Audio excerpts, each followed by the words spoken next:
பண்ணி எனக்கு கனெக்ஷன் வரல ஆண்டி, நீங்க யூடியூப்லயாவது அனுப்புங்கன்னு கேட்கிற ஒவ்வொருவருக்காக கூட நன்றி செலுத்துக்கிறேன். நம்ம ஒருவேளை நினைக்கலாம், மத்த எத்தனையோ நம்ம புக்ஸ் படிச்சோம், ஆனா இது மாத்திரம் கொஞ்சம் வித்தியாசமா இருக்குதே, கொஞ்சம் அவ்வளவு இன்ட்ரெஸ்டிங்கா இருக்கிற மாதிரி இல்லையே, பவுல் போறாரு என்னென்னமோ செய்யறாரு அப்படின்னு நம்ம நினைக்கலாம். ஆனா ஒருவேளை இந்த நியூ டெஸ்டிமெண்டே 4 சுவிசேஷத்திலோட நிறுத்தி இருந்தா எப்படி இருந்திருக்கும் யோசிச்சு பாருங்க. அப்போஸ்தலர்ல இருந்துதான் கிறிஸ்தவ மதம்னா என்ன, கிறிஸ்து எதுக்காக வந்தாரு, என்ன இப்போ செய்துகிட்டு இருக்காரு, நம்ம எப்படி அப்போஸ்தலர்களா மாறணும், எப்படி அவருடைய சீஷர்களா மாறணும், எப்படி இந்த ஊழியத்தை நம்ம தொடர்ந்து செய்யணும் என்கிறத இந்த அப்போஸ்தலர்ல இருந்துதான் நம்ம படிக்கிறோம். முக்கியமா பாத்தீங்கன்னா 28ஆம் அதிகாரம் தப்புன்னு முடிஞ்சிடும். எல்லாத்திலையும் கிருபையும் சமாதானம் உங்களுக்கு உண்டாவதாகன்னு சொல்லி முடிப்பாரு. ஆனா பவுல் அப்போஸ்தலர் முடிக்கவே இல்லை. அப்ப நம்ம மூலமாதான் இந்த அப்போஸ்தலர் நடவடிக்கைகள் தொடர்ந்து நடந்துகிட்டே இருக்கு. இந்த 2000 வருஷமாய் தொடர்ந்து நடத்த கர்த்தர் கிருபை செய்திருக்கிறார். அப்ப இந்த அப்போஸ்தலர் புஸ்தகம் மூலமா ஆண்டவர் நம்மோட கூட என்ன பேசுகிறாரு அப்படிங்கறத நம்ம உன்னிப்பா கவனிக்கணும். ஏதோ ஒரு நோக்கத்தோட கூடதான் நம்மளை இந்த அருமையான புஸ்தகத்தை படிக்க வைக்கிறார். முக்கியமா பவுல் அப்போஸ்தலரை யோசிச்சு பார்த்தா எப்படிப்பட்ட ஊழியம் செய்திருக்கிறாரு, இவ்வளவு நடந்திருக்கிறாரு, எவ்வளவு தூரம் போயிருக்கிறாரு, எத்தனை பாடுகள் அவர் சந்திச்சாரு அப்படியெல்லாம் யோசிக்கும் போது நம்ம எல்லாம் செய்யறது ஒண்ணுமே இப்ப நம்மளுக்கு உற்சாகம் வரணும். இன்னும் நம்ம ஆண்டவருக்காக எல்லாம் செய்யணும்ங்கிற ஒரு உற்சாகம் நம்மளுக்கு வரணும். சரி, இந்த 18th சாப்டர் பார்ப்போம். இந்த சாப்டருக்கு கொடுக்கப்பட்ட டைட்டில் பவுலின் 2ஆம் மிஷனரி பயணம் முடிவடைதல். இப்ப இந்த 22ஆம் வசனத்தோட 2வது மிஷனரி பயணம் முடிவடையுது. 23ஆம் வசனத்திலிருந்து 3ஆம் பயணம் ஆரம்பிக்குது. அப்ப இத பத்திதான் இன்னைக்கு நம்ம பார்க்க போகிறோம். 18ஆம் அதிகாரம் 1லிருந்து 22 வரைக்கும். சரி, இந்த கொரிந்து பட்டணத்துல ஒரு 2 லட்சம் மக்கள் தொகை தான் இருந்திருக்கும். அங்க ஒரு சபை ஏற்படுத்துறதுன்றது ஒரு லேசான காரியமே இல்லை. நம்ம முந்தின அதிகாரத்துல பார்த்தோம், அப்படி விக்கிரகங்கள் நிறைந்த ஒரு இடத்துல எப்படி சபை ஏற்படுத்தப்பட்டது, அங்க என்னெல்லாம் நடந்ததுன்னு பார்த்தோம். இந்த கொரிந்து பட்டணம் பார்த்தீங்கன்னா எங்கேயும் விக்கிரக ஆராதனை இருந்தது, பலவிதமான தவறான பழக்க வழக்கங்கள் இருந்தது. அப்படிப்பட்ட இடத்துல எப்படி பவுல் அப்போஸ்தலர் 18 மாசம் அங்க இருந்திருக்கிறார். 18 மாசம் அங்க இருந்து அந்த ரோமருக்கு எழுதின நிருபத்தை கூட இங்க இருந்துதான் எழுதியிருக்கிறார். இப்ப அந்த அத்தேனை பட்டணத்தில் நடந்த ஊழியத்தை விட்டு பவுல் கொரிந்து பட்டணத்துக்கு வரணும். ஆக்சுவலா விரட்டப்பட்டான் இல்லையா? அப்ப சூழ்நிலை கடுமையாக இருந்த போதிலும் பவுல் தன்னுடைய முயற்சியை கைவிடவே இல்லை. ஆண்டவரே போதும்பா, நான் இனி ஒண்ணும் செய்யல அப்படின்னு ஒரு நாள் சொல்லல இல்லையா? ரோமர் எழுதின நிருபத்துல 1ஆம் அதிகாரம் 18லிருந்து 32 நம்ம ரோமர் படிக்கும்போது படிச்சோம். எப்படி இந்த விக்கிரக ஆராதனை வந்தது, தவறான தொழுகை வந்தது என்றதை சொல்லி அழகா எழுதுறாரு. அது இந்த கொரிந்து பட்டணத்தை தான் பொருந்தும், கொரிந்து பட்டணத்துக்கு தான் பொருந்தும் அப்படின்னு சொல்றாங்க. கொரிந்து பட்டணத்திலிருந்துதான் அதை எழுதுறாரு. கொரிந்து பட்டணம் வர்த்தகம் மற்றும் சுற்றுப்பயணத்திற்கு மையமாக இருந்தது. பணபலம், தீய ஒழுக்கம், விசித்திரமான தத்துவங்கள், புதிய மதங்கள் இங்கெல்லாம் நிறைய காணப்படும். தேவன் கதவுகளை திறக்கும் போது எதிரியே அவற்றை மூட முயற்சிக்கிறான். அதுதான் இந்த இதுல பார்க்கணும். ஆனாலும் கர்த்தர் எப்படியோ அற்புதம் செய்யறாரு. சில சமயங்கள்ல நாம் சோர்வடைந்து வெளியேறும் போது நாமே ஊழியத்திற்கான கதவுகளை மூடுறோம். ஆண்டவரே என்னால முடியல, ஐயோ பயங்கரமான எதிர்ப்பா இருக்குது அப்படின்னு நினைக்கும் போது நம்மளே அந்த கதவை மூடி விடுவோம். பவுல் கொரிந்துவில் ஊழியம் செய்த போது கர்த்தர் அவனுக்கு தேவையான ஊக்கங்களை கொடுத்தார்.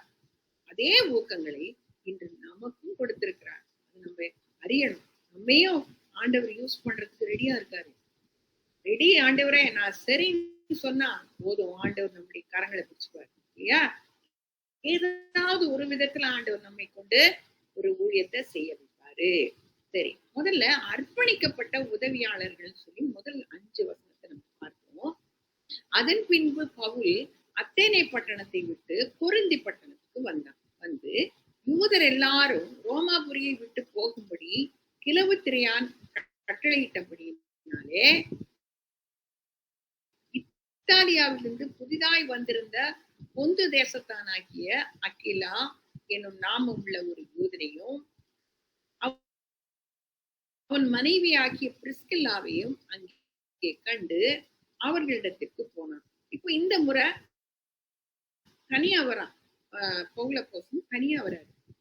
கூட சீலாவோ தீமோத்தேயோ கூட இல்ல. அப்ப அந்த அங்க வரும்போது அவர் தொழிலாளர்களா இருந்தார்கள். தானும் அந்த தொழில் செய்கிறவனானபடி ஓய்வு நாள் தோறும் அவன் ஜெப ஆலயத்திலே சம்பாஷணை பண்ணி யூதருக்கும் கிரேக்கருக்கும் புத்தி சொன்னான். மக்கெதோனியாவில் இருந்து சீலாவும் தீமோத்தேயும் வந்தபோது பவுல் ஆவியில் வைராக்கியம் கொண்டு இயேசுவே கிறிஸ்து என்று யூதருக்கு திஷ்டாந்தப்படுத்தினான். சரி, இதை பத்தி நம்ம பார்ப்போம். அத்தேனையில் கிரேக்க தத்துவ ஞானிகள் மத்தியில ஊழியம் செய்த பவுல் பொருந்து பட்டணத்துக்கு போறான். அங்க கிரேக்க தத்துவ ஞானிகள் என்னெல்லாம் பிரச்சனை, என்ன செய்தாங்க, அவர்களை எப்படி மேற்கொண்டார் என்று சொல்லி நம்ம பார்த்தோம். அங்கு மனுஷ ஞானத்துக்குரிய நயவசனம் உள்ளதா இராமல் ஆவியினாலும் பலத்தினாலும் உறுதிப்படுத்தப்பட்ட இயேசு கிறிஸ்து மற்றும் அவருடைய மரணத்தை பற்றி, சிலுவை மரணத்தை பற்றி கூற அங்கு சென்றடைந்தார். இது 1 கொரிந்தியர் 2:1-5 வாசித்தோம்னா அவர் சொல்றாரு, நான் நயவசனமா பேசலப்பா, நான் இயேசு கிறிஸ்துவ பத்தியும் அவருடைய சிலுவை மரணத்தை பத்தியும் தான் பேசினேன் அப்படின்னு சொல்றாரு. கொரிந்தியிலும் பல தத்துவ ஞானிகளும் அலைந்து திரிகிற போதகர்களும் இருந்தார்கள். இவர்கள் அறியாமை மற்றும் மூட நம்பிக்கை கொண்ட மக்களை திசை திருப்பினார்கள். ஆனால் பவுலின் எளிமையான செய்தி மற்றும் ஊழியம் தவறாக புரிந்து கொள்ளப்பட்டது. அவன் சொன்ன அந்த போதகம், அந்த சுவிசேஷம் அவங்களுக்கு புரியல. அதனால தவறா புரிஞ்சுட்டாங்க. இப்படிப்பட்டவர்களிடமிருந்து பிரிந்து தன் சொந்த செலவுக்காக கூடாரம் பண்ணுகிற தொழிலில் ஈடுபட்டுதான். இப்ப ஆண்டவரை விட்டு பிரிஞ்சு வேற தொழிலுக்கு போயிட்டானா அப்படின்னு நினைக்க கூடாது. ஏன்னா அவங்க யாருமே மற்றவங்களுடைய உதவியை நாடவே இல்லை. இன்றைக்கு ஒரு ஊழியத்துக்கு சப்போர்ட் பண்றவங்க இல்லைன்னா ஊழியமே கிடையாது, அப்படிதான் ஆயிடுச்சு. ஆனா அந்த காலத்துல அவங்களே ஏதாவது தொழில் செய்வாங்க. யூதர்கள் என்ன செய்வாங்கன்னா, சின்ன வயசுல இருந்தே ஏதாவது ஒரு தொழில் அவங்க கற்றுக்கொள்வாங்க. ஒண்ணு தச்ச வேலையா இருக்கலாம், இல்லாட்டி ஏதோ ஒரு வேலை. இவர் அந்த கூடாரம் பண்ணுகிற தொழில் செய்துகிட்டு இருந்தாரு. ஏன்னா சின்ன வயசுல இருந்தே அதை கத்துக்கிட்டாரு. அப்ப ஊழியத்தின் மத்தியிலும் தனக்கு வேண்டியதுக்காக அவர் என்ன செய்யறாரு, கூடாரம் பண்ணுகிற தொழிலை செய்துட்டு இருக்காரு. தேவனுடைய கிருபையால் ஆக்கில்லா என்னும் பெயருள்ள யூதனையும் அவன் மனைவியாகி பிரிஸ்கில்லாளையும் அங்கு சந்தித்தான். அவர்களும் கூடார பண்ணுகிற தொழிலில் ஈடுபட்டிருந்தாங்க. பெரும்பாலும் யூத ரபிகள் மற்றவர்களின் பண உதவியை எதிர்பார்ப்பதில்லை. யூதர்களுக்கு சிறு வயதிலிருந்தே ஏதாவது தொழில் செய்யும் பயிற்சி அளிக்கப்பட்டது. அந்த நேரத்துல ஆக்கில்லானும் பிரிஸ்கில்லானும் கிறிஸ்தவர்களாக இருந்தார்களா? அது சரியா கூறப்படல. ஒருவேளை அவர்கள் ரோம சபையின் நிறுவன உறுப்பினர்களாக இருந்திருக்கலாம். இந்த அர்ப்பணிக்கப்பட்ட தம்பதிகள் மிகவும் உண்மையாக சேவை செய்ததையும் பவுலுக்காக தங்கள் உயிரையே பணயம் வைத்ததையும் நம்ம அறிவோம். ஏன்னா ரோமர் 16 நம்ம பார்த்தோம். தங்களுடைய கழுத்தையே கொடுக்கறதுக்கு அவங்க ரெடியா இருந்தாங்கன்னு போட்டிருக்கு 16 ரோமர் 16. அப்ப அதிகமா பவுலுக்கு சப்போர்ட் பண்ண இந்த 2 பேர் கப்பிள், ஒரு அருமையான கப்பிளை சந்திக்கவும் அவர்களோட கூட இருக்கவும் அவர்கள் செய்கிற தொழிலை தானும் செய்யவும் பவுலுக்கு ஆண்டவர் அந்த இடத்திலே கிருபையை கொடுத்தாரு. எபேசுவில் இவர்கள் பவுலுக்கு உதவியாயிருந்தார்கள். 18 அதிகாரத்தில் சொல்லுது, தங்கள் வீட்டில் ஒரு சபையை நடத்தினார்கள். 16 அதிகாரம் 19 1 கொரிந்தியர் 16 சொல்லுது, ஆக்கில்லாவும் பிரிஸ்கில்லாலும் பவுலின் ஊழிய பணியில் ஒரு முக்கியமான பங்கு வகித்தார்கள். அதனால் பவுல் அவர்களுக்காக தேவனுக்கு நன்றி செலுத்தினார். முழு நேர ஊழியர்கள் அல்லாத இவர்கள் இருவரை போல இன்றும் தேவனுக்காக நாம் ஊழியம் செய்ய முடியும். இல்லையா? ஒரு முன்மாதிரியா நம்மளுக்கு இருக்காங்க. இவர்கள் இருவரும் தங்கள் கரங்கள், இருதயம், வீடு எல்லாத்தையும் தேவனுக்காக அர்ப்பணித்தார். இவர்கள் இருவரோடு பவுல் இணைந்து வேலை செய்தாலும் ஓய்வு நாள்ல தைரியமா தேவாலயத்துக்கு போய் தேவனுடைய வசனத்தை பிரசங்கித்தான். அதற்காகவே பவுல் கொரிந்துவுக்கு வந்தான். மக்கதோனியாவில் இருந்து சீலாவும் திமோத்தியும் வந்த போது அவர்கள் பவுலுக்கு நிதி உதவியை கொண்டு வந்தார்கள். இந்த நிதி உதவியை பத்தி தான் நம்ம 2 கொரிந்தியர்ல படிக்கிறோம். 8, 9, 11 இதெல்லாம் படிக்கிறோம்.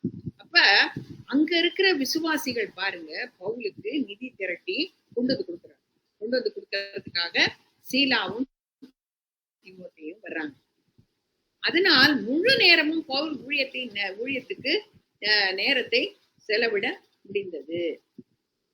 பவுல் தனது நண்பர்களை பார்த்ததும் கிறிஸ்தவர்கள் ஒன்றாக இணைந்து தெசலோனிக்கே பட்டணத்தில் ஏற்படுத்தப்பட்ட சபையை பற்றி நற்செய்தி அவர்களிடம் அறிந்து கொண்ட போது எவ்வளவு மகிழ்ச்சியாக இருந்திருக்கும். 1 தெசலோனிக்கர் 3 அழகா வாசிக்குது. இப்போ பாத்தீங்கன்னா இந்த நிருபத்துல எழுதி இருக்கிறதுக்கும் அப்போஸ்தலர்கள் எழுதி இருக்கிறதுக்கும் ஒரு கனெக்ஷன் இருக்கு. அதுதான் சபைக்குன்னு எழுதும் போது இங்க நடந்ததை எல்லாம் அவரு எழுதுறாரு. பவுல் ஒரு வல்லமையான ஊழியன் என்றும் நல்ல மிஷினரி சுவிசேஷகன் என்றும் நமக்கு தெரியும். ஆனால் அவன் தனிமையாக எவ்வளவு ஊழியம் செய்திருக்க முடியும்? எந்த ஊழியமும் தனியா செய்யவே முடியாது இல்லையா?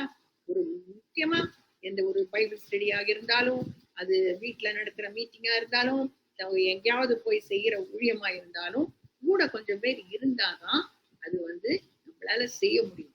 அது இந்த பவுல போஸ்டிக்கு ஆண்டவரா பாருங்க சப்போர்ட்டுக்கு ஆட்களை அனுப்புறாரு.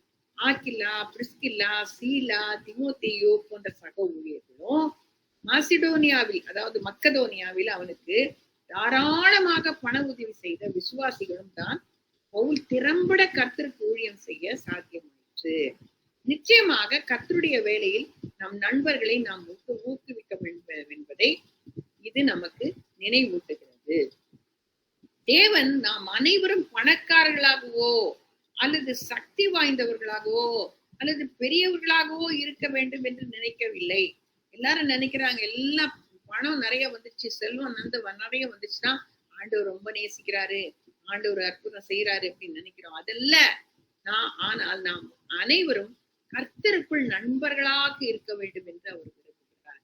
அதனாலதான் கலாத்தியர்ல எழுதுறாரு, ஒருவருக்கொருவர் பாரங்களை சுமந்து கிறிஸ்துவின் கற்பனைகளை நிறைவேற்ற வேண்டும். அப்ப கிறிஸ்தவர்களுக்குள்ள ஒரு மனது இருக்கணும், ஒற்றுமை இருக்கணும், ஒருவருக்கு ஒருவர் ஜெபிக்கணும், தாங்கணும், உதவி செய்யணும். ஒருவேளை கஷ்டப்படுறவங்களுக்கு நம்ம உதவி செய்யணும். அதுதான் கர்த்தரை எதிர்பார்க்கிறார். மன ரீதியாக பார்ப்போமானால் பல்வேறு மக்களின் பக்தி மற்றும் சேவை கிடைக்காவிட்டால் கொரிந்துவில் சபை இருந்திருக்கவே முடியாது. சரி, இதுக்கிடையில ஒரு எதிர்ப்பு வருது. 5வது என்று திருப்பி 8, 5வது திருப்பி ஏன்னா இதுல இருந்தா அத எப்படி எதிர்ப்பு வந்ததுன்றத நம்ம பார்ப்போம். மக்கதோனியாவிலிருந்து சீலாவும் திமோத்தேயும் வந்த போது பவுல் ஆவியில் வைராக்கியம் கொண்டு இயேசுவே கிறிஸ்து என்று யூதருக்கு திஷ்டவந்தப்படுத்தினான்.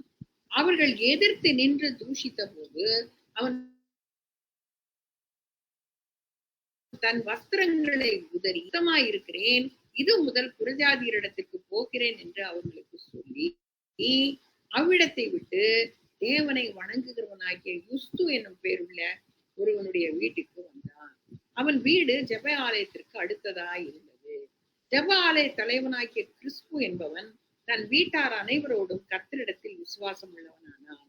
கொரிந்தியரில் அநேகரும் சுவிசேஷத்தை கேட்டு விசுவாசித்து ஞான ஸ்நானம் பெற்றார்கள்.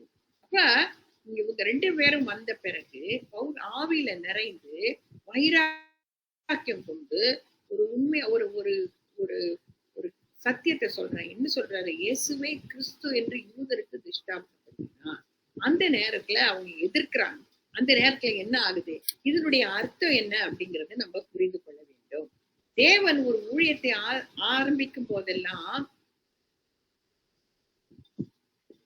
அதிக எதிர்ப்பையும் அதிக வாய்ப்புகளையும் நம்ம எதிர்பார்க்கணும். ஒரு பக்கம் வாய்ப்புகள் இருந்தா அது இன்னொரு பக்கம் எதிர்ப்பு இருக்கும் இல்லையா? சாதாரண சர்ச்சுக்கு போயிட்டு வரோம், ஆராதனை பண்றோம் அப்படிங்கிறதுக்கு எதிர்ப்பே வராது இல்லையா? என்றைக்கு நம்ம ஆண்டவருடைய ஊழியம் செய்யணுமோ அன்றைக்கு நிச்சயமா நம்மளுக்கு எதிர்ப்பு வரும், பிரச்சனைகள் வரும், போராட்டங்கள் வரும், சரீர பலவீனங்கள் வரும். இதெல்லாம் நம்மளா பிசாசு தாக்குவோம். இங்கே பெரிதும் அனுகூலமான கதவு எனக்கு திறக்கப்பட்டிருக்கிறது, விரோதம் செய்கிறவர்களும் அநேகம் இருக்கிறார்கள் என்று சொல்லி 1 கொரிந்தியர் 16:9 சொல்றாங்க. அப்ப கதவும் திறக்கப்பட்டிருந்தது, அதே நேரத்துல விரோதிகளும் அதிகமா இருந்தாங்க. எல்லாவற்றிற்கும் மேலாக நாம் சாத்தானின் எல்லைக்குள் படையெடுத்து அவனது அடிமைகளை வெடிவிக்கும் போது அவன் கோபப்படுகிறான். ஆண்டவர் தான் அனுமதிக்கிறாரு, கஷ்டத்தை அனுபவிக்கிறாரு அப்படின்னு சொல்றாங்க. ஆண்டவர் அனுமதிக்கலாம், ஆனாலும் பிசாசு தான் நம்மளுக்கு தொந்தரவு கொடுக்கிறான். அவன் தான் பிரச்சனைகளை கொண்டு வருகிறான். தெசலோனிக்கே மற்றும் பெரோயா பட்டணங்கள் எவ்வாறு விசுவாசம் இல்லாத யூதர்கள் வசனத்தை ஏற்றுக்கொள்ளாமல் பவுலுக்கும் மற்ற ஊழியர்களுக்கும் பிரச்சனை உண்டு பண்ணினார்களோ அதுபோல இங்கும் பிரச்சனை உண்டு பண்ணினார்கள். இத்தகைய எதிர்ப்பு தேவன் செயல்படுகிறார் என்பதற்கு ஒரு சான்றாகும். ஏதோ ஒரு அற்புதம் நடக்க போகுது, ஏதோ ஒன்று நடக்க போகுது என்கிற ஒரு சான்று. இது நம்மை உற்சாகப்படுத்த வேண்டும். ஆண்டவரே, எல்லா பிரச்சனைகள் மத்தியில, எதிர்ப்பு மத்தியில எனக்கு நீ சாதகமா இருக்கிறீங்க, ஏதோ ஒரு அற்புதம் நீங்க செய்ய போகிறீங்க, அப்படி போறீங்கன்ற ஒரு நம்மளுக்கு ஒரு நிச்சயம் இருக்கணும் இல்லையா? இறந்த குதிரையை பிசாசு உதைப்பதில்லை அப்படின்னு ஒரு ஊழியர் சொன்னார். இறந்த குதிரையை உதைச்சு என்ன பிரயோஜனம்? யூதர்களின் எதிர்ப்பு தெசலோனிக்கே மற்றும் பெரோயாவை விட்டு வெளியேற கட்டாயப்படுத்தியது. ஆனால் கொரிந்துவில் அது பவுலை அங்கேயே தங்கி ஊழியம் செய்ய தீர்மானிக்க வைத்தது. அங்கிருந்து ஓடணும்னு நினைச்சா, ஆனா கொரிந்தியில பிரச்சனை வந்த போதும் இங்கிருந்து ஓடக்கூடாது, இங்கே இருக்கணும். அதனால 2 சுவாரஸ்யமான பழைய ஏற்பாட்டு நிகழ்வுகள் இங்க சொல்றாரு. அதாவது அவன் தன் வஸ்திரங்களை உதறி என்பது ஒரு நியாயத்திற்கு ஒரு தண்டனை. உனக்கு வாய்ப்பு கொடுக்கப்பட்டது, ஆனால் இப்போது முடிவடைந்தது என்பதுதான் இதன் அர்த்தம். இன்று சூழ்நிலையில் இருந்து கைகளை கழுவிக்கொள்கிறேன் என்று நாம் கூறலாம். நெகேமியாவுல பார்க்கிறோம். நம்ம வேற ரெஃபரன்ஸ் போட்டிருக்கிறேன். பவுல் யூதர்களுக்கு சாட்சி கொடுப்பதை நிறுத்தவில்லை என்றாலும் அவருடைய முதன்மை அழைப்பு புறஜாதிகளுக்கு சுவிசேஷம் அறிவிப்பதாக இருந்தது, நமக்கு தெரியும் இல்லையா? ஆனாலும் அவர் ஏன் யூதர்கள் கிட்ட இருந்து ஆரம்பிக்கிறாருன்னா, யூதர்கள் கிட்ட இருந்துதான் ரட்சிப்பு முதலாவது வருதுன்னு ஆண்டவரே சொல்லிட்டாரு யோவான் 4 இல்லையா? அப்ப புறஜாதிகளுக்கு போகணும்னா முதல் யூதர்கள் ஆண்டவரை ஏற்றுக்கொள்ளணும். அதனால முதல்ல புறஜாதிகள் கிட்ட போகாம எப்போது அவர் என்ன செய்யறாரு, யூதருடைய அந்த தேவாலயத்துல போய் அங்கதான் ஆரம்பிக்கிறார். உங்கள் இரத்தப்பழி உங்கள் தலையின் மேல் இருக்கும், வசனம் 6 என்பதன் அர்த்தம் நீங்கள் மற்றொருவரின் மரணத்திற்கு பொறுப்பேற்க வேண்டும், ஏனென்றால் அவரை எச்சரிக்க நீங்கள் தவறிவிட்டீர்கள். அப்ப எதிர்ப்பு வரும்போது அப்ப ஏதோ ஒரு தவறு நீங்க செய்வீங்க, உங்க இரத்தப்பழி உங்க தலையின் மேல் இருக்கும் அப்படின்னு சொல்லிட்டு சொல்றாரு. இஸ்ரவேல் வம்சத்தாருக்கு காவலனாக வைக்கப்பட்டவனின் பொறுப்பு வரக்கூடிய ஆபத்திலிருந்து பாதுகாப்பது. உங்கள் இரத்தப்பழி உங்கள் தலையின் மேல் இருக்கும் என்பது உங்களுடைய தண்டனைக்கு காரணம் நீங்களே. அப்ப ஆண்டவருடைய ஊழியத்துக்கு தடை செய்கிறவங்களுடைய அவங்க தலையின் மேல் இரத்தப்பழி இருக்கும், அவங்களுடைய தண்டனை அனுபவிக்கிறாங்கன்னா அதுக்கு காரணம் அவங்கதான். நீங்கள் ரட்சிக்கப்பட எல்லா வாய்ப்புகளும் அளிக்கப்பட்டது, ஆனால் நீங்கள் அதை நிராகரித்து விட்டீர்களே. யோசுவா 2:19. பவுலின் கரங்கள் சுத்தமா இருக்குதுன்னு சொல்றாரு இல்லையா? ஏனென்றால் சுவிசேஷத்தை அறிவிப்பதற்கு தயாராக இருந்தான். எப்பத்தனை எதிர்ப்பு வந்தாலும் அவன் பின்வாங்கி போகலே. யூதர்களுடைய இரத்தப்பழி அவர்கள் தலையின் மேல் இருக்கும், ஏனென்றால் அவர்கள் தேவனுடைய சத்தியத்தை நிராகரித்தார்கள். சரியான நேரத்தில் தேவன் பவுலின் வாழ்க்கையில் வேறொரு நண்பனை கொண்டு வந்தார். இந்த குறிப்பிட்ட பிரச்சனைகள் நடுவுல எங்க போகிறது அப்படின்னு சொல்லும் போது தேவனை வணங்குகிற வேற ஒரு புறஜாதியானாகிய யுஸ்து அவருக்கு கிடைக்கிறார். இப்போ அப்போஸ்தலர் 18:7-8 மற்றும் 1 கொரிந்தியர் 1:14 பாத்தீங்கன்னா இந்த யுஸ்துவனுடைய பேர் இருக்குது. யுஸ்து மற்றும் கிறிஸ்துவரிடையே உள்ள தொடர்பு நிச்சயமாக குறிப்பிடத்தக்கது. ஆண்டவர் எப்படியெல்லாம் ஒருத்தரை சந்திக்கிறாரு பாருங்க. பவுல் ஜப ஆலயத்தை விட்டு விலகி ஜப ஆலயத்திற்கு பக்கத்தில் இருந்த யுஸ்துவின் வீட்டில் தனது பிரசங்கத்தை தொடங்க நடத்தினார்.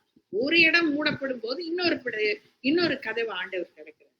இது ஒரு நல்ல செயலாக இருந்தது. ஏனென்றால் யூதர்கள் மற்றும் புறஜாதிகளிடமிருந்து மதம் மாறியவுடன் தொடர்ந்து தொடர்பு கொள்ள முடிந்தது. அங்கே ஆண்டவர் ஆத்மாக்களை கொண்டு வரார். இதன் விளைவாக ஜெபஆலய தலைவனாகிய கிறிஸ்து, அவன் வீட்டார் மற்றும் கொரிந்தியரில் அநேகரும் சுவிசேஷத்தை கேட்டு விசுவாசித்து ஞானஸ்நானம் பெற்றார்கள். ஆண்டவருடைய வழி நடத்துவது பாருங்க. எத்தனை பிரச்சனை வந்தாலும் சோர்ந்து போகாம புதிய புதிய வழியிலே பவுலை நடத்துறார் ஆண்டவர். ஜெபஆலய கட்டிடம் பராமரிக்கப்படுதல் மற்றும் ஆராதனைகள் ஒழுங்காக நடைபெறுவதை கண்காணித்தல் ஆகியவை ஜெபஆலய தலைவனின் பொறுப்புகள். இந்த காரியம் எவ்வாறு யூதர்களிடையே கிளர்ச்சியை ஏற்படுத்தியது? கொரிந்தியில் பவுல் இயேசுவின் கட்டளையை நிறைவேற்றினான். எப்படி நிறைவேற்றினான்? பவுல் கொரிந்திக்கு சென்றான். ஆண்டவருடைய வசனம் என்ன சொல்லுது? மத்தேயு 28ல, நீங்கள் புறப்பட்டு போய். எந்த இடத்துலயும் அவர் சோர்ந்து போகவே இல்லை. இயேசுவை அறியாதவர்களை ரட்சிப்புக்குள் நடத்தினான், சீஷராக்கி. அதுவும் ஆண்டவருடைய கட்டளை. அவர்களுக்கு ஞானஸ்நானம் கொடுத்து சீஷராக்கினான். இப்ப இத்தனை காரியத்தை ஆண்டவருடைய கட்டளையின்படி அவன் செய்யறான். பின்பு தேவன் கொடுத்த வாக்குத்தத்தமாகிய, இதோ உலகத்தின் முடிவு பரியந்தம் சகல நாட்களிலும் நான் உங்களுடனே கூட இருக்கிறேன் என்பதை அவன் வாழ்க்கையில அவன் அனுபவித்தான். பின்னால பார்ப்போம் இல்லையா? கர்த்தராகிய இயேசு கிறிஸ்து பூமியில் இருந்த போது செய்தது போல, யோவான் 4:1 வசனம் என்ன சொல்லுது? ஞானஸ்தானம் எடுத்தாலும், நிறைய பேர் எடுத்தாலும், பவுலோடு கூட இருந்த ஊழியர்கள் தான் ஞானஸ்நானம் கொடுத்தார்கள் சொல்லி 1 கொரிந்தியர் 1:11-17 போகுது. அப்ப அவர் தனியா இல்ல, ஒரு டீமா அவங்க ஒர்க் பண்றாங்க. யார் ஞானஸ்நானம் கொடுக்கிறார்கள் என்பது முக்கியம் அல்ல. இங்க போய் எடுத்தேன், யோர்தானுக்கு போய் எடுத்தேன், இதெல்லாம் முக்கியம். விசுவாசி தேவனுடைய வார்த்தைக்கு கீழ்ப்படிவதுதான் முக்கியமானது. பவுல் தன் ஆவிக்குரிய கண்களை மூடிக்கொள்ளவில்லை. மாறாக அவன் ஒரு தெய்வீக கண்ணோட்டத்தோடே அதை பார்த்தான். நம் உணர்வுகள், சூழ்நிலைகள் அல்லது விளைவுகள் எதுவாக இருந்தாலும் தேவனுடைய சித்தத்திற்கு கீழ்ப்படிவதுதான் விசுவாசம். எந்த கஷ்டம் வந்தாலும் ஆண்டவருடைய சித்தத்தை நான் நிறைவேற்றுவேன், ஆண்டவருடைய நோக்கத்தை நான் நிறைவேற்றுவேன் என்று சொல்வதுதான், அதற்கு கீழ்ப்படிதான் விசுவாசம். தேவனுக்கு ஊழியம் செய்வது லேசான காரியம் அல்ல. பிரச்சனைகள் வரும். அதனால்தான் அவர் சொல்றாரு, அன்றியும் கிறிஸ்துவுக்குள் தேவ பக்தியாய் நடக்க மனதாய் இருக்கிற யாவரும் துன்பப்படுவார்கள் என்று பவுல் கூறினார். 2 தீமோத்தேயு 3:12. சரி, உறுதிமொழி. இப்படிப்பட்ட சூழ்நிலையில ஆண்டவர் என்ன சொல்றாரு பாருங்க. ராத்திரியிலே கர்த்தர் தரிசனமாகி, நீ பயப்படாமல் பேசு, மௌனமாயிராதே, நான் உன்னுடனே கூட இருக்கிறேன், உனக்கு தீங்கு செய்யப்படும் ஒருவனை உன்மேல் கை போடுவதில்லை, இந்த பட்டணத்தில் எனக்கு அநேக ஜனங்கள் உண்டு. அப்ப இந்த பட்டணத்தில் எனக்கு அநேக ஜனங்கள் உண்டு என்பதை நம்ம புரிஞ்சுக்கணும். அதை நம்ம சொல்றேன். அவன் 1 வருஷம் 6 மாதம் அங்கே தங்கி தேவ வசனத்தை அவர்களுக்குள்ளே உபதேசம் பண்ணி கொண்டிருந்தான். கல்லியோன் என்பவன் அகாயா நாட்டிற்கு அதிபதியான போது யூதர்கள் ஒருமனப்பட்டு பவுலுக்கு விரோதமாய் எழும்பி அவனை நியாயாசனத்துக்கு கொண்டு போய், இவன் வேத பிரமாணத்துக்கு விகற்பமாய் தேவனை சேவிக்கும்படி மனுஷருக்கு போதிக்கிறான் என்றார்கள். பவுல் பேசுவதற்கு எத்தனைப்படுகையில் கல்லியோன் யூதரை நோக்கி, யூதர்களே, இது ஒரு அநியாயமாய் அல்லது பொல்லாத நடக்கையாய் இருக்குமே, ஆனால் நான் உங்களுக்கு பொறுமையாய் செவி கொடுப்பது நியாயமாய் இருக்கும். இது சொற்களுக்கும் நாமங்களுக்கும் உங்கள் வேதத்துக்கும் அடுத்த தர்க்கமானபடினாலே இப்படிப்பட்டவர்களை குறித்து விசாரணை செய்ய எனக்கு மனதில்லை, நீங்களே பார்த்துக் கொள்ளுங்கள் என்று சொல்லி அவர்களை நியாயாசனத்தில் இருந்து துரத்தி விட்டான். அப்பொழுது கிரேக்கர் எல்லாரும் ஜெபஆலய தலைவனாகிய சொஸ்தெனேயை பிடித்து நியாயாசனத்துக்கு முன்பாக அடித்தார்கள். இவைகளில் ஒன்றையும் குறித்து கல்லியும் கவலைப்படவில்லை. எப்படியெல்லாம் அவனுக்கு பிரச்சனை கொண்டு வர நினைச்சாலும் ஆண்டவர் அந்தந்த இடத்துல ஒரு ஆளை வச்சு அவனுக்கு சாதகமான காரியங்களை செய்கிறாரு நம்ம பார்க்கிறோம். ஜெபஆலய தலைவனாகிய கிறிஸ்து ரட்சிக்கப்பட்டது சுவிசேஷத்தை அறிவிக்க ஒரு நல்ல வாய்ப்பை அளித்ததோடு எதிரியிடமிருந்து எதிர்ப்பையும் கொண்டு வந்தது. கொரிந்தியில் இருந்த யூத மக்கள் பவுலின் வெற்றியை கண்டு கோபமடைந்தவருடன் அவனை அமைதிப்படுத்தவும் அகற்றவும் முடிந்த அனைத்தையும் செய்தார்கள். இதை பற்றி விவரங்களை லூக்கா கொடுக்கவில்லை. வசனம் 8 மற்றும்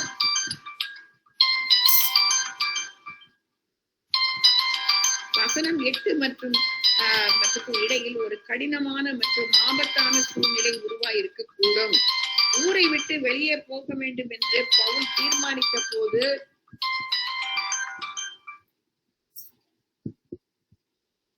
ஊரை விட்டு வெளியே போய்விட வேண்டும் என்று பவுல் தீர்மானித்த போது தேவன் அவனுக்கு ஒரு உறுதி வார்த்தை கூறுகிறார்.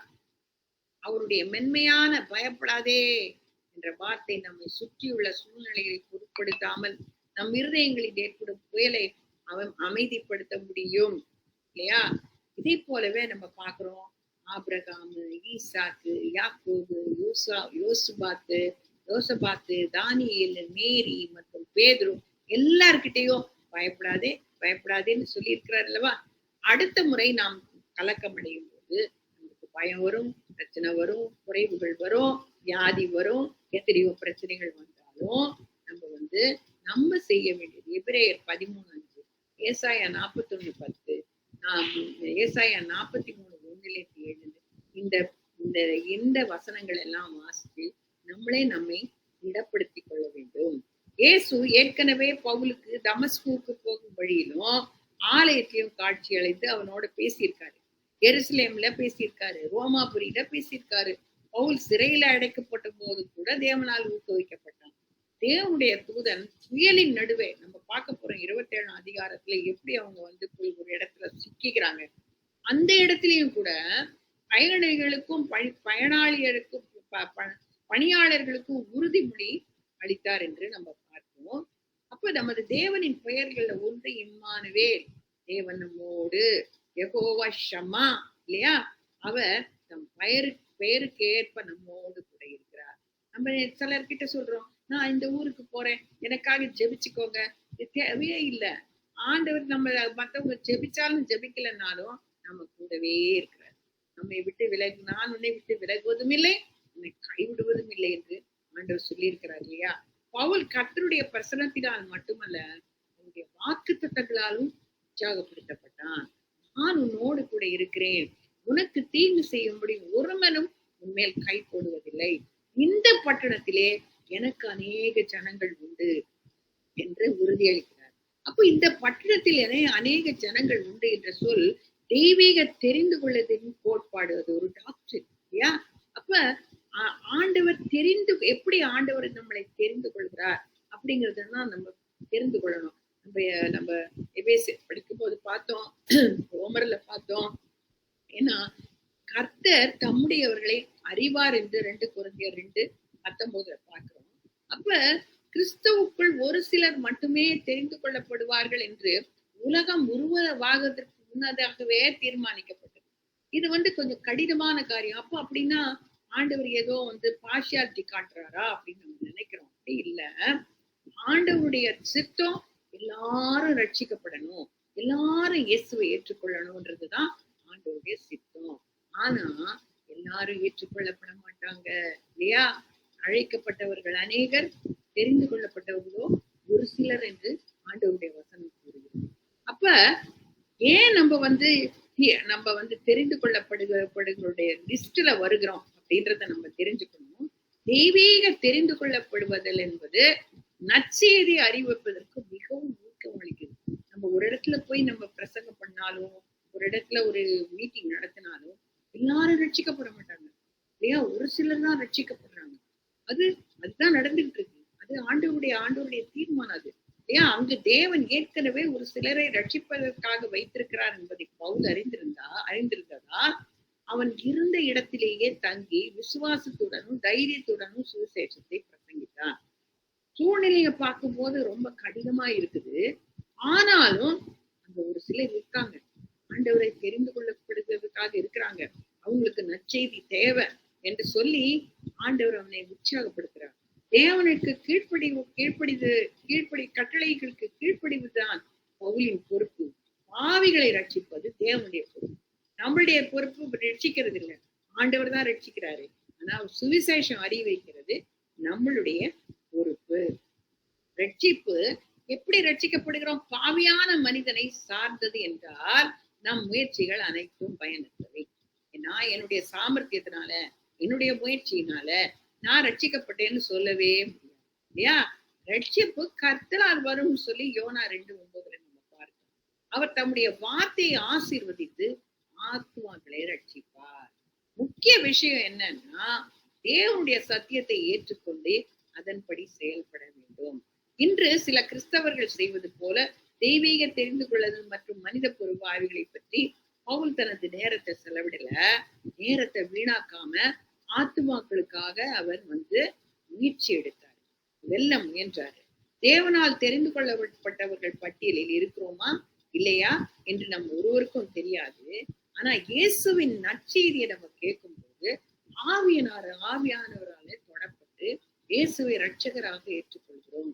தெரிந்து கொள்ளப்பட்டவர்களின் பட்டியலில் இணைக்கப்படுகிறோம். அப்ப அது எவ்வளவு பெரிய பாக்கியம் பாருங்க. எல்லாருக்கும் நற்செய்தி போகுது. உலகத்துல இருக்கிற எல்லாரையும் ஆண்டவர் கூப்பிடுறாரு இல்லையா? எல்லாரும் வாங்கன்னு சொல்றாரு. ஆனா எல்லாரும் வர்றது இல்லை. அந்த நல்ல ஒரு பெரிய பாக்கியத்தை நம்மளுக்கு கொடுத்திருக்கிறாரு. ஏன்னா நம்ம ஆவியானவருடைய சத்தத்துக்கு கீழ்ப்படித்தோம், அவரால் தொடப்பட்டோம், இயேசுவை ஏற்றுக்கொள்ளப்பட்டோம். அப்ப அந்த தெரிந்து கொள்ளப்பட்டவர்களுடைய இணை பட்டியல்ல நம்ம இணைக்கப்படுகிறோம். இயேசுவை அறியாதவர்கள் நற்செய்தியை கேட்கும் போதுதான் அவர்களும் தெரிந்து கொள்ளப்பட்டவர்கள் பட்டியலில் இணைக்கப்படுகிறார்கள். எனவே நாம் ஒவ்வொரு மனிதருக்கும் நற்செய்தி எடுத்துக்கொண்டு சென்று மீதமுள்ள வேலையை தேவனிடத்துல ஒப்படைக்க வேண்டும். நம்மளுடைய வேலையில சோர்ந்து போக கூடாது. ஆண்டவரே இவங்களை தொடப்படலையே, மாறுறையே, ஆண்டவரை ரட்சிக்கப்படலையே அப்படின்ற எண்ணம் நம்மளுக்கு வரக்கூடாது. ஏன்? ஆண்டவர் எப்படியாவது ஒரு சிலரை சந்திப்பார். இப்ப நாம் ஒவ்வொருவரும் தேவனால் தெரிந்து கொள்ளப்பட்டவர்கள் என்பதை நாம் அறிந்து கொள்ள வேண்டும். அவ்வளவு பெரிய பாக்கியம் பாருங்க. இன்னைக்கு ஒருவேளை IAS ஆபீசர் ஆகலாம், பெரிய ஆர்மி ஆபீசரா, அவங்கெல்லாம் தெரிந்து கொள்ளப்படுவதை விட மேலான காரியம் இயேசு கிறிஸ்துவின் செல்ல பிள்ளையா நம்ம மாறுறது, அவருடைய குடும்பத்துல இணைக்கப்படுகிறது, அவருடைய பிள்ளையா மாறுறது எவ்வளவு பெரிய பாக்கியம். உங்கள் அழைப்பையும் தெரிந்து கொள்ளுதலையும் உறுதியாக்கும்படி ஜாக்கிரதையாயிருங்கள் 2 பேதுரு 1:10 கூறுகிறது. அப்ப இயேசு கிறிஸ்து ஒரு மனிதனிடம் இடுக்கமான வாசல் வழியாய் உட்பிரவேசிக்க பிரயாசப்படுங்கள், அநேகர் உட்பிரவேசிக்க வகை தேடினாலும் அவர்களாலே கூடாமல் போகும் என்று உங்களுக்கு சொல்கிறேன் என்று கூறினார் அல்லவா லூக்கா 13. உங்களுக்கு தேவையானது உங்களுடைய ரட்சிப்பு. மற்றவர்களை பற்றி சிந்திப்பது உங்கள் வேலை அல்ல. உங்கள் ரட்சிப்பை நீங்கள் உறுதிப்படுத்திக் கொள்ளுங்கள் என்பதுதான் இயேசு கூறியதின் அர்த்தம். தேவன் அவனோடு இருப்பதை விசுவாசித்து பவுல் கொரிந்துவில் தொடர்ந்து தங்கியிருந்தான். அவன் தங்கியிருந்த 18 மாதங்களில் அநேக வெற்றிகளையும் அதே நேரத்தில் சாத்தானின் எதிர்ப்புகளையும் சந்தித்தான். சபையில் பல வலிமை மிக்க மற்றும் உயர்நிலை மக்கள் காணப்படவில்லை.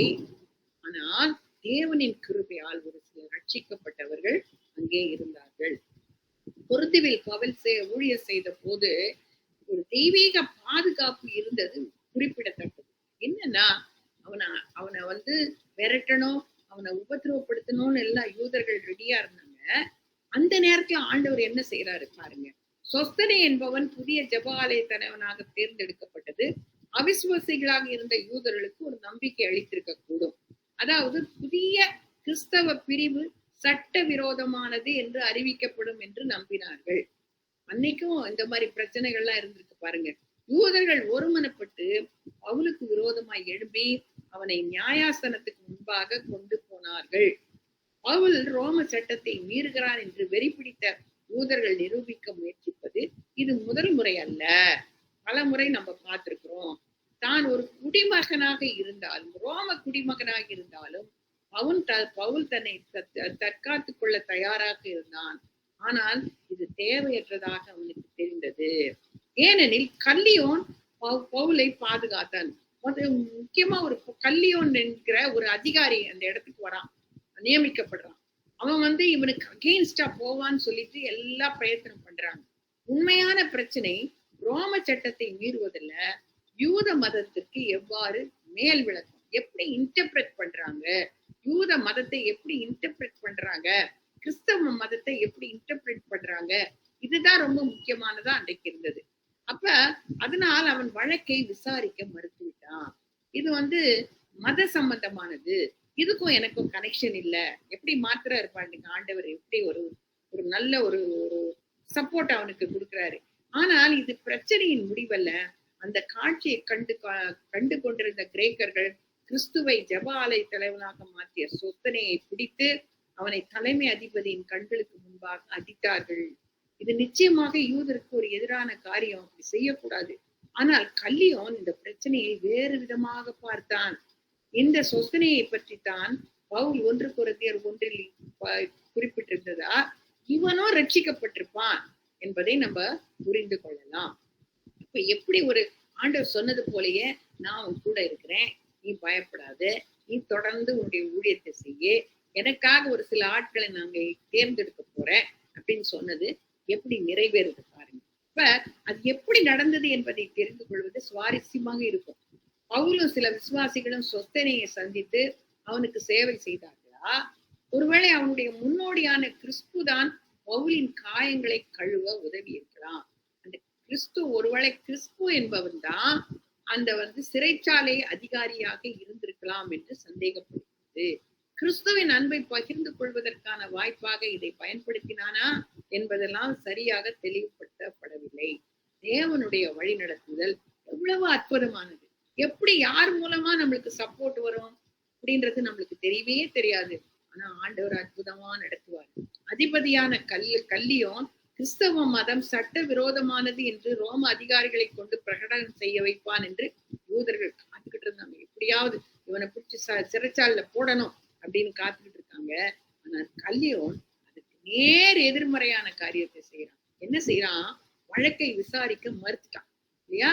யூத மத தகராறுகள் சம்பந்தப்பட்ட வழக்குகளில் ரோம அரசு ஈடுபடாது என்று சொல்லி கல்லியோன் தெளிவுபடுத்தினான். அவனை பொறுத்தவரையில் பவுலுக்கும் அவனுடைய சீடர்களுக்கும் யூதர்கள் தங்கள் மதத்தை பின்பற்றுவதற்கும் அதை மற்றவர்களுடன் பகிர்ந்து கொள்வதற்கும் உரிமை உண்டு என்று கருதினான். ரோம அரசாங்கத்திற்கும் கிறிஸ்தவ சபைக்கும் இடையிலான உறவை அப்போஸ்தலர் புஸ்தகத்தில் லூக்கா அழகா எழுதுறாரு. அப்போஸ்தலர்கள் பிரசங்கிக்க யூத கவுன்சில் தடை விதித்தது என்பதை முன்புதான் ரோம அரசாங்கம் அவ்வாறு செய்ததாக அப்போஸ்தலர் புஸ்தகத்துல எங்கேயுமே ஆதாரம் இல்லை. பிலிப்பு, கொரிந்து மற்றும் பிலிப்பு சபை, கொரிந்து மற்றும் எபேசு சபை ஆகிய பட்டணங்களிலே ரோம அதிகாரிகள் சகிப்பு தன்மையுடன் காணப்பட்டதோடு ஒத்துழைப்பவர்களாகவும் காணப்பட்டவர். பிரச்சனைகள்லாம் யார் மூலம் வந்தது? யூதர்கள் மூலம். பவுல் தனது ரோம குடிமரியை எவ்வாறு புத்திசாலித்தனமாக பயன்படுத்துவது என்பதை அறிந்திருந்தான். அதனால் அரசாங்கம் தனக்கு எதிராக செயல்படாமல், அவனும் ரோம அரசாங்கத்தின் மேல் குற்றம் சாட்டாமல் மற்றும் அதன் அதிகாரத்திலிருந்து தப்பிக்க முயற்சிக்காமல் கவனமாக இருந்தான்.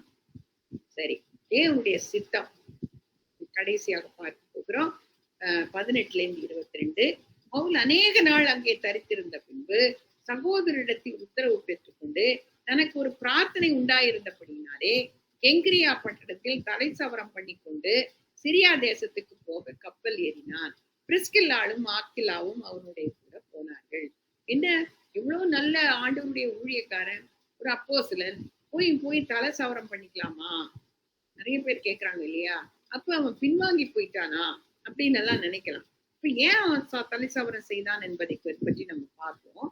அவன் எபேசு பட்டணத்துக்கு வந்த போது அங்கே அவர்களை விட்டு நீங்கி ஜெபாலயத்தில் பிரவேசித்து யூதருடனே சம்பாஷணை பண்ணினான். அவன் இன்னும் சில காலம் தங்களுடனே இருக்க வேண்டும் என்று அவர்களை கேட்டுக்கொண்ட போது அவன் சம்மதியாமல், வருகிற பண்டிகையிலே எப்படி ஆயினும் நான் எருசலேமில் இருக்க வேண்டும், தேவனுக்கு சித்தமானால் திரும்பி உங்களிடத்தில் வருவேன் என்று சொல்லி அவர்களிடத்தில் உத்தரவு பெற்றுக்கொண்டு கப்பல் ஏறி எபிசை விட்டு புறப்பட்டு செசரியா பட்டணத்துக்கு வந்து எருசலேமுக்கு போய் சபையை சந்தித்து அந்தியோகியாவுக்கு போனான். சரி, அப்ப தேவனுக்கு சித்தமானால் என்ற வார்த்தை பவுல் அடிக்கடி உபயோகிக்கிற வார்த்தையாக இருந்தது இல்லையா? இதுதான் அவனுடைய வாழ்க்கைக்கும் ஊழியத்துக்கும் பலனையும் உற்சாகத்தையும் அளித்தது. நம்ம கூட ஆண்டவருடைய சித்தமானாதான் இது நடக்கணும்னு நம்ம ஜெபிக்கணும். ஆண்டவரே அப்பா இது கொடுத்துருங்க நம்ம ஜெபிக்க கூடாது. தேவனுடைய சித்தத்துக்கு நம்ம ஒப்பு கொடுக்கணும். தேவனுடைய சித்தத்தை அறிவதும் நிறைவேற்றுவதும் தான் ஒரு கிறிஸ்தவனின் வாழ்க்கையின் ஆசீர்வாதம். அவனுடைய கடிதங்களில் தேவனுடைய சித்தத்தினாலே இயேசு கிறிஸ்துவின் அப்போஸ்தலனாகும்படி அழைக்கப்பட்டவனாகிய பவுல். அப்ப தன்னை தாழ்த்துறான். இயேசு கிறிஸ்துவினுடைய சித்தம் தான் என்னை இந்த அப்போஸ்தலனாக மாற்றியது என்று சொல்லி அவன் ஒப்புக் கொடுக்கிறான்.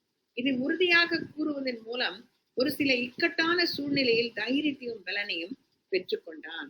கர்த்தருடைய சித்தம் ஆக கடவுது என்று அமர்ந்திருப்போம் என்று சொல்லி அப்போஸ்தலர் 21:14 கூறுகிறதை பார்க்கிறோம். தன் ஊழியத்தில் 18 மாதங்களுக்கு பிறகு கர்த்தருக்கு சித்தமானால் கொரிந்து பட்டணத்தை விட்டு தன் சொந்த சபையாகிய அந்தியோகியாவுக்கு செல்ல தீர்மானித்தான். தன்னுடைய நண்பர்களான பிரிஸ்கில்லாவையும் ஆக்கிலாவையும் அவனோடு அழைத்து சென்றான். அவர்கள் அங்கே அவனோடு தங்கியிருந்து பவுல் செசரியாவுக்கு சென்ற பின்னரும் அங்கே தங்கியிருந்தார்கள். எபேசு சபையில் நடந்த ஊழியங்கள் மற்றும் ஆக்கிலா மற்றும் பிரிஸ்கில்லாடின் ஊழியத்தையும் அப்போஸ்தலர் 18:24 இருந்து நாம் பார்க்க போகிறோம். எப்படி அவங்க ஊழியத்துல இணைந்து கொள்ள போகிறாங்க, என்னென்ன நடக்கிறது என்று சொல்லி அடுத்த பாகத்துல நம்ம பார்க்க போகிறோம். கெங்கிரியா பட்டணம் கொரிந்துவின் துறைமுகமாய் இருந்தது. அங்க சில விசுவாசிகள் இருந்தாரு. பவுலுக்கு ஒரு பிரார்த்தனை உண்டாயிருந்தபடினால் அங்கு பவுல் தலைச்சவரம் பண்ணி கொண்டான். ஒருவேளை 2ஆகமம் 6 விவரிக்கப்பட்டுள்ள நேர்த்தி கடனாக இல்லையா ஒரு ஒரு ஒரு பிரார்த்தனை இல்லையா, அதாவது 6 படிச்சு பாத்தீங்கன்னா நசரேய அழைப்பு இருக்கிறவங்க என்னெல்லாம் செய்யணும் ஒரு ஒரு சாப்டர் முழுசும் போட்டு அதுல ஒண்ணு இந்த தலை சவரன் செய்யணும்.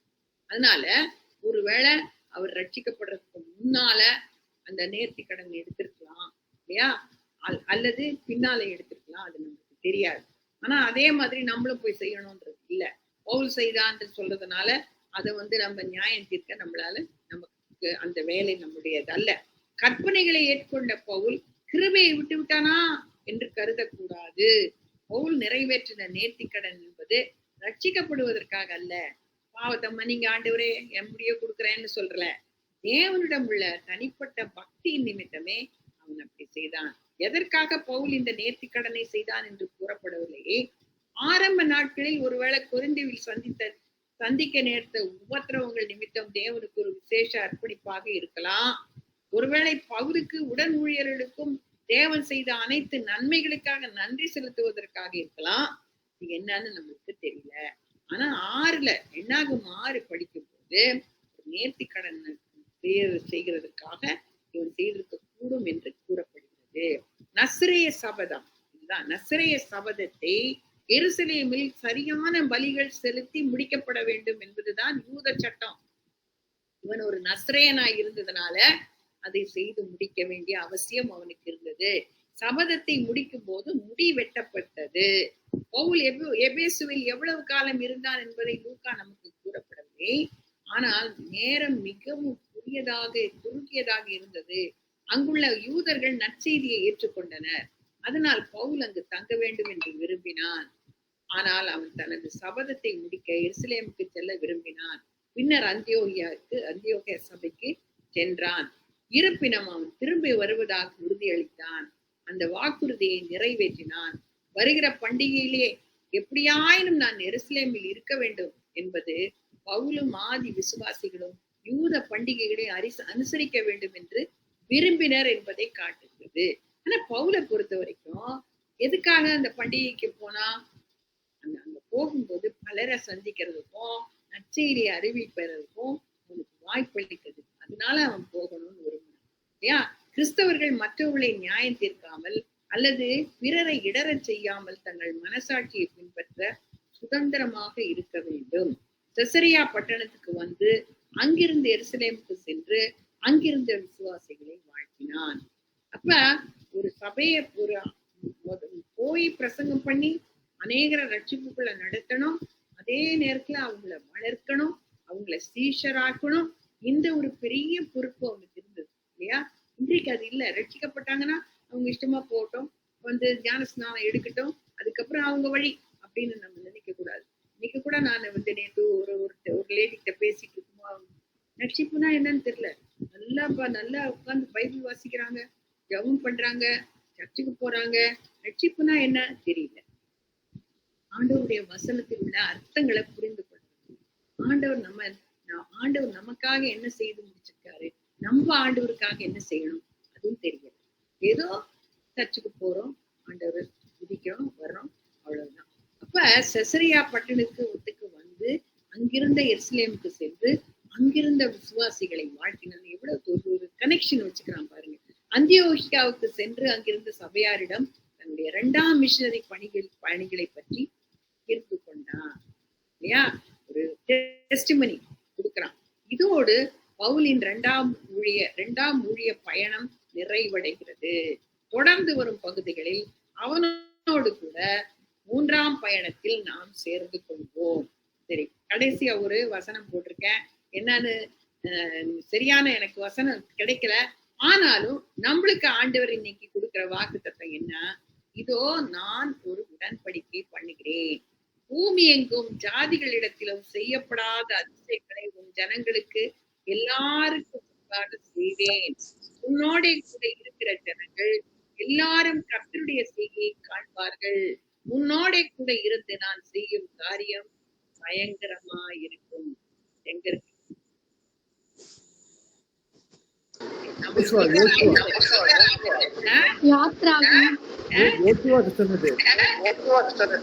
யாருக்கிட்ட? எங்க போட்டிருக்கேன்?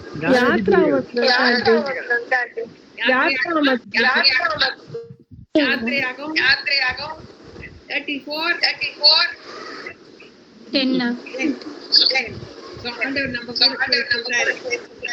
we have to do, we have to enter into the field இல்லையா? அப்பதான் ஆண்டவர் என்ன சொல்றாரு? உன்னோடு கூட இருந்து நான் செய்கிற காரியம் பெரிதா